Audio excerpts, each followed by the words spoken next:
Hello বন্ধুরা, তোমরা সবাই কেমন আছো? আশা করি তোমরা সবাই খুব ভালো আছো। তো আমিও খুব ভালো আছি।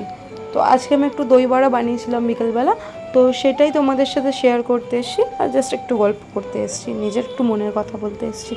তো সবাই নাকি বলে আমি দই বড়াটা খুব ভালো বানাই, তো খুব টেস্টি হয় সবাই বলে। তো আমিও খেয়ে দেখেছি, আমারও টেস্ট লাগে। তো তোমরাই দেখো কতটা টেস্টি হয়েছে দেখতে, অনেক সুন্দর দেখতে হয়েছে।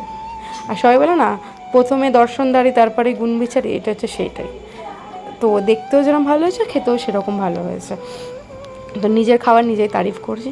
তো দেখো, একটা সময় এরকম ছিল যে আমি একটু কিছু আমি কিছুই করতে পারতাম না। তো এখন এই কিছু কিছু জিনিস আমি রান্না করতে পারি, সেগুলি সবাই বলে ভালো হয়। তো সেটা শুনে কত ভালো লাগে। তো একটা সময় ছিল কি, মা যখন মুখের সামনে রান্না করে এনে দিত, তো খেয়ে তখন বলতাম ভালো হয়েছে বা খুঁত ধরতাম, এটা ধরতাম।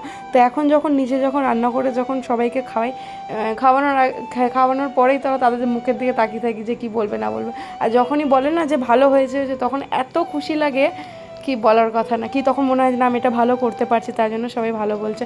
তো আমার মতন কারা কারা আছে যাদের এরকম মনে হয়, তো বলো তো প্লিজ।